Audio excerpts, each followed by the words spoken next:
자, 지난 시간에는요, 믿음의 전진, 영적 근육 만들기라는 주제로 말씀을 2번 전했어요. 그래서 2번을 좀 먼저 이해를 할게요. 첫 번째, 강한 교회, 강한 성도가 되는, 강한 성도, 강한 교회는 도대체 어떤 거냐? 그러니까 하나님의 은혜를 따라 자라나는 성도가 공동체 안에 있으면 강한 성도 또 강한 교회가 된다고 했어요. 또 말씀과 공동체 안에서 회복된 성도가 강한 성도예요. 또 그 성도가 그 공동체 안에 있으면 강한 교회가 될 수 있다고 그랬어요. 또 봉사로 섬김을 실천하는 성도가 강한 성도고요. 또 그 성도가 공동체 안에 속해 있으면 강한 교회가 된다고 했습니다. 2번째 시간에는요, 마음을 지키는 것이 축복의 열쇠다, 이런 주제로 제목으로 말씀을 증거했어요. 그러니까 왜 그러느냐? 마음을 지키지 못하면 결국 무너지기 때문에 그렇습니다. 그래서 마음이 제일 중요한 거예요. 그 다음에 마음을 지키는 도대체 비결이 뭐냐? 그것은 훈련과 반복밖에 없다는 거예요. 그래서 마음을 지켜야 된다는 거예요. 그리고 반복된 훈련과 순종은 결국 축복을 여는 열쇠가 된다고 말씀을 전해드렸어요. 자, 그렇다면 오늘은요, 3번째 시간입니다. 이해가 되지 않는 명령에도 순종을 하라는 겁니다. 우리가 신앙생활을 하면서 이런 생각이 들 때가 있어요. 하나님, 왜 지금 멈추라고 합니까? 또 왜 이렇게 돌아가야만 할까요? 꼭 이런 방법으로 해야만 합니까? 그러니까 우리가 원하는 생각들이 있어요. 우리가 원하는 방법이 있어요. 그거대로 되면 되는데 신앙생활을 하다 보면요, 꼭 그렇지가 않아요. 멈추라고 하는 것 같기도 하고 내 생각과 좀 달라요. 돌아가는 것 같기도 해요. 꼭 그런 방법이 있어요? 다른 방법도 있는 것 같아요. 그러니까 이해가 되지 않는 하나님의 명령, 또 마음에 찔림이 있어요. 그때마다 나도 모르게 내 마음에 또 다른 생각이 들어와요. 이건 비합리적인 것 같아. 지금은 아닌 것 같아. 그 말씀이 하나님 뜻인 건 맞는 것 같은데 지금은 아닌 것 같아. 그 다음에 또 생각이 돼요. 이해가 안 돼. 이왕이면 이해가 되면 내가 팍 순종할 텐데 이해가 되지 않아. 그러니 내가 순종하는 게 쉽지가 않아. 이런 마음의 유혹이 내 안에 또 자리 잡아요. 그런데요, 성경을 보면 신앙생활을 하면 할수록 분명하게 말해요. 하나님은 우리에게 이해를 요구하는 게 아니라 순종을 요구하신다는 거예요. 오늘 본문에 나오는요, 여호수아와 이스라엘 백성들도 바로 이런 상황 가운데 있었어요. 여리고성을 눈앞에 뒀어요. 거기를 점령해야 돼요. 근데 하나님께서 주신 작전은 너무나 이상한 거예요. 칼도 들지 말래요. 창도 들지 말래요. 하루에 한 번씩 조용히 돌라는 거예요. 그리고 7째 날에는요, 7번 돌라는 거예요. 그제서야 소리를 크게 질러라는 거예요. 그러면 된다는 거예요. 이해할 수 없는 명령이에요. 그런데 그 명령 앞에서 그들은 어떻게 했느냐? 묵묵하게 순종했어요. 우리가 다 아는 것처럼 그 결과가 어떻게 돼요? 여리고성이 무너져 버리는 거예요. 오늘 이 말씀을 통해서요, 우리가 왜라고 묻기보다는 도대체 어떻게 순종해야 될까? 이것에 고민하는 우리의 인생이 되기를 간절히 바랍니다. 그래서 설교 제목도 이해가 안 되는 명령에도 순종하라입니다. 그렇다면 우리 안에 인생을 살다 보면요, 여리고와 같은 아주 견고한, 흔들리지 아니하고 무너지지 아니할 것 같은 것들이 있어요. 오늘 그게 어떻게 무너질 수 있을까? 오늘 여리고를 무너뜨렸던 하나님의 방법 3가지를 살펴볼 거예요. 그리고 그걸 통해서 우리도 하나님이 이렇게 역사하실 수 있겠구나 라는 것들을 바라보고 우리 안에 견고하게 세워져 있던 여리고성이 무너지는 은혜가 임하기를 바랍니다. 그렇다면 첫 번째, 어떻게 하나님이 여리고를 무너뜨렸는가? 첫 번째입니다. 언약궤를 중심으로 행진하라는 겁니다. 자, 오늘 본문 8절 한번 봅시다. 언약궤를 중심으로 행진하라. 오늘 8절 후에 한번 읽겠습니다. 시작. 여호수아가 죄송합니다. 2절이네요. 자, 8절입니다. 우리 한번 읽겠습니다. 시작. 여호수아가 백성에게 명령한 대로 제각기 순양, 뿔, 나팔을 든 7 제사장은 주님 앞에서 행군하며 나팔을 불었고 주님의 언약궤는 그 뒤를 따랐다. 여러분, 여리고성을 하나님이 무너뜨리려고 이스라엘 백성들에게 주신 전략이 어떤 거냐면요, 언약궤를 중심으로 앞에 제사장이 가라는 거예요. 그리고 언약궤를 중심으로 뒤에 사람이 쫓아가라는 거예요. 가운데 중심은 언약궤예요.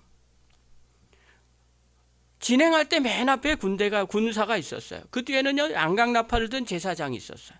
그리고 여호와의 언약궤가 쫓아갑니다. 그 뒤에는 다시 제사장이고요. 그리고 뒤에 있는 군대들이 다 따르는 그런 모습이었어요. 여러분, 이 순서를 쭉 보면요, 전쟁의 중심이 인간의 병력이 아니에요. 무기도 아니에요. 전술도 아니에요. 그냥 하나님의 임재의 상징인 언약궤예요. 그게 가운데예요. 다. 이스라엘 백성들은요, 전투를 시작하면서도 가장 먼저 무기를 꺼내든 게 아니에요. 그냥 하나님을 앞세운 거예요. 하나님이 그걸 원하신 거예요. 도대체 언약궤가 뭐길래 하나님이 언약궤를 중심으로 그렇게 하라고 하시는가? 출애굽기 22절에 보면요, 이렇게 나와요. 우리 한번 읽겠습니다. 시작.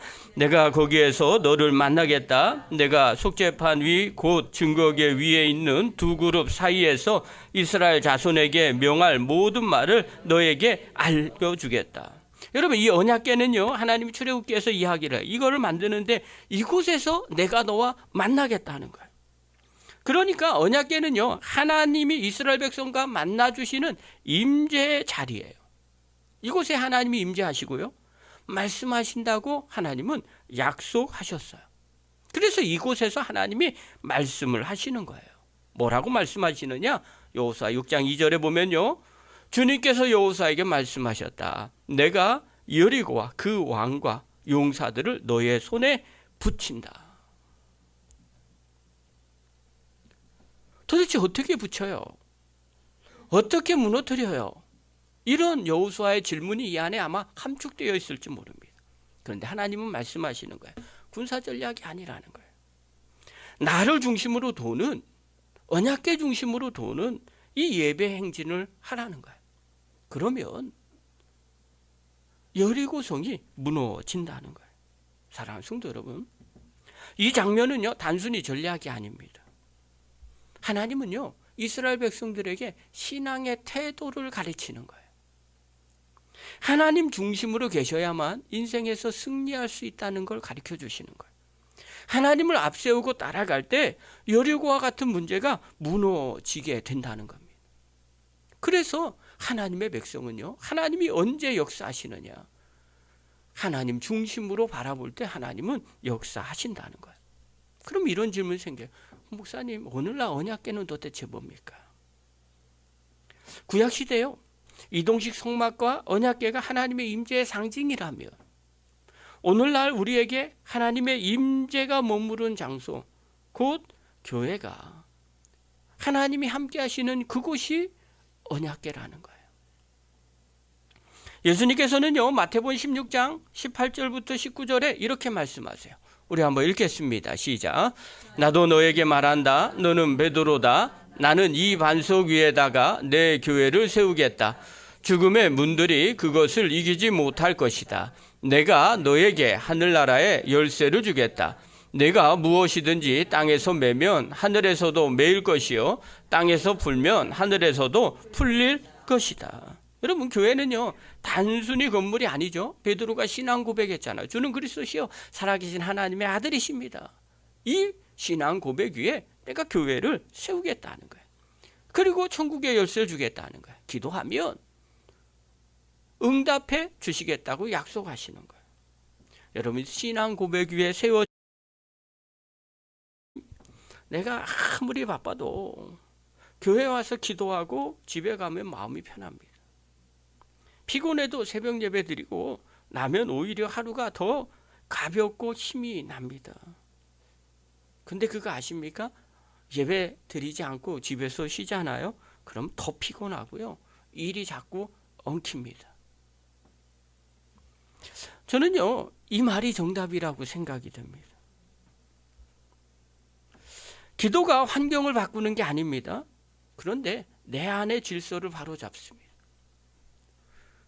내가 하나님 앞에 기도하면 하나님이 나의 삶을 체계적으로 만들어 가십니다. 그리고 필요한 것들을 채워 주십니다. 사랑하는 성도 여러분, 성전 중심의 삶이라는 건 교회에서 죽치는 것이 아닙니다. 교회에 나와서 기도하는 삶, 예배를 우선순위로 두는 삶, 그리고 모든 계획과 판단 전에 하나님의 뜻을 먼저 묻는 삶이 성전 중심의 삶이에요. 그러므로 성전 중심으로 산다, 오늘날 언약궤 중심으로 산다, 그것은 다른 게 아니에요. 하나님 중심으로 사는 삶이에요. 무슨 일을 하든지 간에 하나님을 중심으로 내세우는 거예요. 교회를 중심으로, 예배를 중심으로, 하나님이 원하는 걸 중심으로 내세우고 그렇게 행진하는 삶. 그럴 때 우리의 인생에 여리와 같이 문제가 생기는 그 견고한 성들이 무너지는 역사가 일어나게 됩니다. 저와 여러분, 문제 앞에서 멍하니 있지 마시고요, 하나님 중심으로 그 여리고성을 무너뜨리는 하나님의 거룩한 종들 되기를 간절히 축원합니다. 두 번째로요, 우리 안에 여리고와 같이 무너지지 않는 것이, 무너지는 방법은 무엇이냐? 다른 것이 아니에요. 제사장이 앞장을 서는 겁니다. 이건 지도자가 먼저 앞장서라는 거예요. 다른 말로 표현합니다. 내가 먼저 솔선수범하라는 거예요. 하나님께서요, 여호수아에게 명령하신 여리고성 정복 작전의 핵심은요, 단순히 돌라는 게 아니에요. 그게 핵심이 아니에요. 누가 먼저 돌고 그리고 어떤 순으로 진행했는가도 중요합니다. 오늘 본문 9절 한번 봅시다. 우리 한번 읽겠습니다. 시작.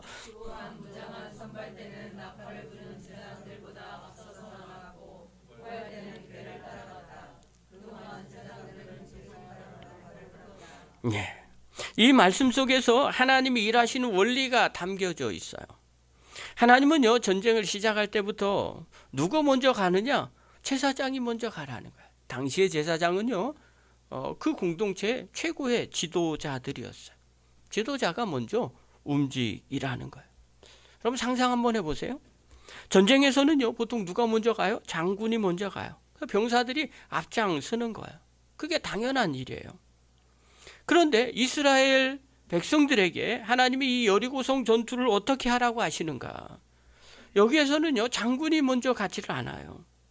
제사장, 즉 하나님을 섬기는 자들을 앞장 세웁니다. 하나님이 왜 이렇게 말씀하셨을까? 생각을 해볼 필요가 있는 거죠. 이 전투는 단순한 전쟁이 아니라는 겁니다.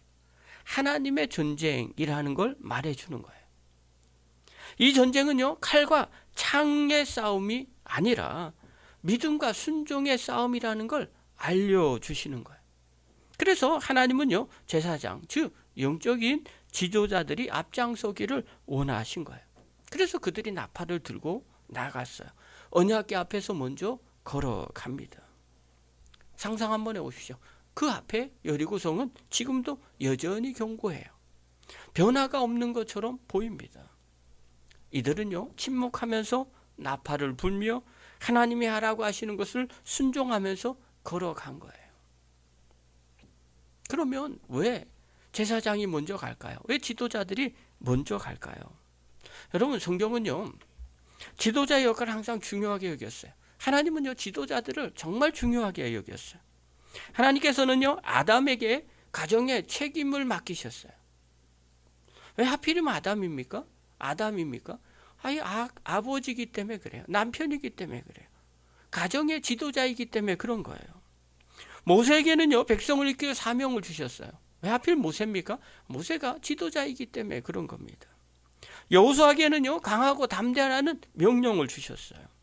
여러분, 지도자는요, 방향을 잡는 사람입니다. 지도자가 흔들리면요, 공동체 전체가 흔들리게 되어 있습니다. 지도자가 무너지면요, 가족도 무너지게 되고요, 또 교회도 함께 무너지게 됩니다. 그러므로 하나님은요, 언제나 지도자의 순종을 통해서 공동체를 이끌어 가십니다. 그게 하나님의 방식이에요. 사사기 7장에 보면요, 기드온은 13만 5천 명의 미디안 군대와 싸워야 했습니다. 하나님께서 사람을 모으라고 하시자 3만 2천 명이 모입니다. 근데 하나님이 뭐라고 말씀하시느냐? 사람이 너무 많다는 거예요. 그리고 줄이기 시작을 합니다. 2만 2천 명이 돌아갔어요. 1만 명만 남았어요. 근데 하나님은요, 그것도 많대요. 그래서 줄여서 결국 300명만 남기고 싸우게 되는 거예요. 언뜻 보기엔 이해가 되지 않는 명령이에요. 아니, 사람이 많으면 많을수록 싸움에 승리할 확률이 큰데, 아니 왜 사람 다 보내고 300명만 남게 하셨을까? 그럼에도 불구하고요, 이해되지 않았는데 기드온은 어떻게 해요? 그냥 순종해요. 지도자로서 순종합니다. 하나님은요, 항아리와 횃불 그리고 나팔이라는 말도 안 되는 그 사건, 그 도구를 통해서 믿음의 싸움에서 승리하게 하십니다. 하나님의 관심은요, 소수지만 순종하는 지도자, 그리고 그 밑에 있는 그 사람들을 통해서 하나님이 친히 일하시는 것을 보여주기 위함입니다. 오늘 이 사건도 마찬가지예요. 제사장이 먼저 앞으로 옮길 때, 지도자들이 먼저 믿음의 행동을 할 때 하나님은 기적을 행하실 준비를 하고 계시는 겁니다. 지금도 마찬가지예요. 하나님은요, 가정에서도 마찬가지고요, 교회에서도 마찬가지고, 일터에서도요, 먼저 무릎 꿇는 사람들을 찾고 계십니다. 가정에서 지도자가 누굴까요? 부모 아니면 가장이에요. 그가 먼저 기도할 때 하나님의 기적의 역사가 일어나게 됩니다. 부모가 먼저 예배 자리에 서야 됩니다. 교회는요, 또 직분자들이 있어요. 장로님, 권사님, 집사님들이 먼저 순종의 본을 보여야 됩니다. 지도자들이 내가 먼저 기도하면, 내가 먼저 말씀에 순종하면, 또 내가 먼저 회개하고 낮아지면 하나님은요, 그 사람을 통해서 여리고성과 같은 가정의 문제, 또 인생의 장애물, 또 교회 위기를 하나님은 무너뜨리십니다. 어떤 분은 이렇게 말할 수 있어요. 아, 목사님, 저는 지도자가 아닌 것 같습니다. 저는 제사장이 아닌데요. 이렇게 생각할지도 모릅니다. 그런데 성경에 보면요, 오해하지 마십시오. 우리 모두가 영적인 제사장입니다. 베드로전서 2장 9절부터 2장 9절 한번 보십시오. 우리 한번 읽겠습니다. 시작. 그러나 여러분은 택하심을 받은 족속이요, 왕과 같은 제사장들이요, 거룩한 민족이요, 하나님의 소유가 된 백성입니다. 그래서 여러분을 어둠에서 불러내어 자기의 놀라운 빛 가운데로 인도하신 분의 업적을 여러분이 선포하는 것입니다. 하나님께서 우리를 누구로 부르십니까? 택하신 족속이고 왕 같은 제사장이라고 말씀하셨어요. 하나님이 우리를 불러주셨기 때문에 우리가 그것을 선포하는 사람이 돼야 된다는 거예요. 사랑하는 성도 여러분, 이 시대에 우리 가정과 교회 안에 필요한 사람은요, 말만 많이 하는 사람이 아니라 먼저 걷는 사람, 믿음으로 앞서가는 사람이 되어야 됩니다. 그 사람이 하나님의 일을 하게 됩니다. 그 사람을 통해서 여리고성과 같은 그런 견고한 성들이 무너지게 됩니다. 제가요, 간증 하나 들었어요. 한 젊은 아빠가 있는데요, 신앙생활에 별로 무관심했었답니다. 근데 아이가 갑자기 아버지한테 이야기를 하더래요. 아빠, 나도 아빠처럼 신앙생활 할 거야. 그날 밤에요, 그 아버지가 처음으로 새벽 기도부터 시작했다는 거예요. 조용히 곰곰이 생각하는데 우리 아이가 나처럼 될 거면 문제가 생길 것 같다는 생각이 들더라는 거예요. 그래서 새벽 기도를 처음으로 자기 스스로 나왔다는 거예요. 그리고 고백을 했대요. 기도를 했는데 어떻게 했더냐. 하나님, 제 아이가 따라올 수 있는 길을 제가 먼저 걸어가겠습니다. 그 아버지의 변화 하나가요, 가정 전체가 교회로 돌아오는 역사가 일어나더라는 거예요. 사랑하는 성도 여러분, 한 사람의 순종이 가정을 바꾸고 교회를 바꾸고요, 공동체를 바꿉니다. 하나님은요, 여리고 앞에서 지도자들에게 먼저 순종의 발걸음을 요구하셨어요. 오늘도 하나님은요, 여러분들이 먼저 걷기를 원하십니다. 말로 이끌지 마시고요. 삶으로 먼저 순종하시기를 바랍니다. 그러면 하나님은요, 여러분의 인생 가운데 여리고성 같이 견고한 성이 무너지는 역사를 일으키십니다. 저와 여러분이 그걸 경험하는 믿음의 종이 되기를 간절히 축원합니다. 세 번째로요, 우리 안에 여리고와 같이 무너지지 않을 것 같은 것이 무너지는 방법이 있어요. 그것은 바로 뭐냐면 도는 방식과 침묵까지도 따르라는 겁니다. 이 말은요, 작은 일까지도 순종하라는 거예요. 그럴 때 하나님이 역사하시는 거죠. 하나님은요, 여리고성을 무너뜨리기 위해서 여호수아와 이스라엘 백성들에게 주신 명령이 놀라운 전략이 아닙니다. 너무너무 단순합니다. 심지어는요, 지루하고 반복적인 거예요. 하루에 한 번씩 돌라는 거예요. 그리고 7일째는요 7번 돌라는 거예요. 그리고 한번 외치라는 거예요. 그럼 무너진다는 거예요. 10절 한번 보십시오. 같이 읽겠습니다. 시작. 여호수아가 또 백성에게 명령하였다. 함성을 지르지 말아라. 너희 목소리가 들리지 않게 하여라. 한마디도 입 밖에 내지 말고 있다가 내가 너희에게 외쳐라 하고 명령할 때 큰 소리로 외쳐라. 자, 하나님께서는 어떻게 하느냐? 하루에 한 번씩 6일 동안 말하지 말고 조용히 돌라고 합니다. 그리고 제7일째 날에 7바퀴를 돌고 외치라는 거예요. 아니, 왜 이렇게 이상한 말씀을 하실까? 왜 이렇게 비효율적인 방식일까? 이유는 단 하나예요. 하나님은요, 순종을 통해서 믿음을 훈련시키고자 하셨기 때문에 그런 거예요. 여러분, 큰 일에 순종하는 건 누구나 할 수 있어요. 그런데요, 작은 일에도 반복적인 일에도 즉각적으로 순종하는 것, 그게 진짜 믿음이에요. 특별히 침묵을 명령하셨어요. 돌 때 아무 말 하지 말고 돌라는 거예요. 입도 열지 말라는 거예요. 외치는 날에만 침묵하라는 거예요. 여러분, 이 명령은요, 쉽지 않은 명령이에요. 돌면서 사람들이 생각했을 거예요. 왜 이런 짓을 하고 있지? 싸우지도 않고 돌라고만 하네? 이게 무슨 의미가 있지? 돌기만 하면 뭐가 달라지지? 여러분, 그 순간 불평이 나올 수도 있어요. 서로를 향한 비난이 나올 수도 있어요. 그런데 하나님은요, 아무 말 하지 말래. 침묵하래요. 여러분, 내 안에 불평과 원망 가운데 있을 때 이해되지 않는 일들이 막 벌어지는데 침묵한다는 건 어떤 의미를 갖고 있는지 아십니까? 침묵은요, 신뢰의 표현이에요. 이해되지 않아도 지금 막 하고 싶고 막 불평과 원망이 돼도 주님 뜻이라면, 주님이 뜻하심이 있다면, 여러분, 하나님이 말씀하실 때까지 내 생각을 멈추고 내 계획을 멈추고 말 대신 믿음으로 걷는 훈련, 그것이 침묵의 의미예요. 우리 인생 가운데 이런 일이 너무 많아요. 도대체 왜? 나도 모르게요, 불평과 원망의 말이 튀어나올 때가 있어요. 신앙생활 하면서도요, 이해되지 않을 때가 너무 많아요. 근데 그때 하나님을 신뢰하면요, 침묵하게 돼 있어요. 뜻하심이 있겠지.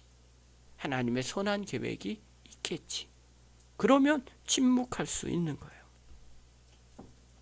여러분, 매일 돌았을 때 여리고성이 어땠을까요? 한 번 돌 때마다 막 균열이 나고 한 번 돌 때마다 사람이 떨어지고 그러면 스릴이 있어서 계속 돌았을 거예요. 그런데 한 바퀴 돌았을 때 아무 일이 일어나지 않습니다. 하나님이 말씀하시는데도 아무 일이 일어나지 않아요. 그럼에도 침묵하는 거예요. 그런데 그들의 순종이요, 하루하루 누적이 됐어요. 그리고 마침내 7일째가 됐어요. 그리고 7바퀴 다 돌았어요. 그리고 외쳤을 때 어떤 일이 벌어져요? 그 성은 무너지게 됩니다. 그것이 바로 하나님의 때입니다.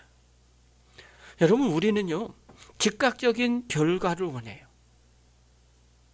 그런데 하나님은요, 순종의 시간을 쌓이게 하십니다. 오늘의 작은 순종이요, 내일의 응답을 낳게 되고요. 매일의 작은 기도가 인생을 바꾸는 하나님의 방식입니다.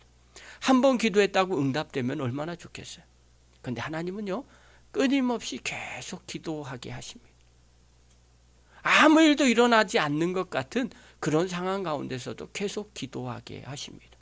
그리고 그 기도가 쌓일 때 비로소 하나님의 때에 여리고성이 무너지게 됩니다.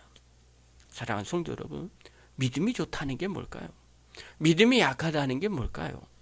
믿음이 좋은 사람은요, 작은 일에도 하나님의 뜻을 묻습니다.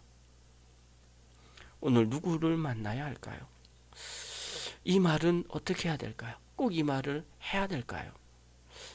이 일을 시작하기 전에 내가 기도해야 되겠죠.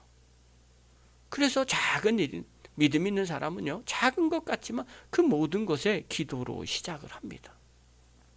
반면에요, 믿음이 약한 사람들은요, 큰 일에서만 하나님을 찾습니다. 아프면 그제서야 기도해요. 하나님 도와주세요. 실패하면 그제서 회개합니다. 벼랑 끝에 와서야 하나님의 도우심을 구합니다. 이런 사람은요, 믿음이 약한 사람입니다. 사랑하는 성도 여러분, 신앙의 성숙은요, 큰 순종이 아닙니다. 반복되는 작은 순종의 누적이 신앙의 성숙이에요. 어떤 교회 장로님 간증을 들었어요. 그분이 이런 고백을 해요. 내 인생의 신앙을 어떻게 여기까지 인도했는가. 저는 어릴 때부터 매일 아침 어머니께서 기도하시는 모습을 보고 자랐습니다. 기도 내용도 잘 몰라요. 그런데 늘 기도를 하셨어요. 새벽마다 어머니는 조용히 부엌에서 기도하셨어요. 그런데 기도 내용은 거창한 것이 아니었어요. 하나님, 우리 자녀들 지켜주세요. 우리 자녀들 믿음의 자녀 되게 해주십시오. 늘 그 기도였어요. 그런데 그 장로님이 고백하는 거예요. 그 모습이 저를 평생 붙들어 주셨습니다. 여러분, 그 어머니가요, 위대한 일을 한 게 아니에요. 그냥 매일의 작은 순종, 조용한 기도, 그리고 흔들림 없는 믿음의 습관, 그걸 보여준 거예요. 그런데 그것이 한 가정을 살리고 다음 세대를 세운 거예요. 사랑하는 성도 여러분, 오늘 여러분에게 주어진 하나님의 작은 순종, 하고자 하는 그 말씀은 도대체 무엇입니까? 매일매일 묵상하는 것입니까? 아니면 이 부분 회개해야 되는데 하는 그것입니까? 아니면 누구를 위해서 기도를 해야 되는데 하는 그것입니까? 아니면 매일 내가 예배 자리를 꼭 지켜야 되겠다 하는 그런 마음입니까? 사랑하는 성도 여러분, 하나님은요, 큰 사명을 통해서 우리에게 일하시는 게 아닙니다. 그 작은 명령에 순종하는 자를 찾으십니다. 그리고 그 순종을 통해서 하나님은 일하고 계세요. 우리의 인생의 여리고와 같은 것이 하나님의 때에 그 작은 순종을 통해서 이루어지게 됩니다. 사랑하는 성도 여러분, 꼭 마음에 새기십시오. 오늘 이 말씀을 마무리합니다. 여리고는요, 이스라엘이 약속의 땅을 얻기 위해서 반드시 넘어야 될 촉관문이었어요. 그 성이 무너지지 않으면 아무리 좋은 약속이 있어도 현실에서는 아무 소용이 없었습니다. 그런데 우리 인생 가운데 우리가 늘 듣는 얘기가 있어요. 하나님은 우리를 사랑하신다. 하나님은 믿는 자를 축복하신다. 여러분, 그것이 실제가 되기 위해서 우리 인생 가운데 반드시 넘어야 될 우리의 여리고성과 같은 것들이 있어요. 자녀의 문제가 그런 여리고성과 같은 사람들도 있습니다. 건강의 문제가 여리고와 같은 성 같은 사람도 있습니다. 신앙의 회의 때문에 넘어가지 못하는 사람들도 있습니다. 관계의 갈등 때문에 여리고성처럼 견고하게 버티고 있는 그런 사람들도 있습니다. 어떤 사람은 미래에 대한 두려움이 생길 수도 있어요. 그런데요, 하나님은 분명하게 지금도 말씀하십니다. 너는 침묵하고 돌으라는 겁니다. 내가 무너뜨리겠다는 겁니다.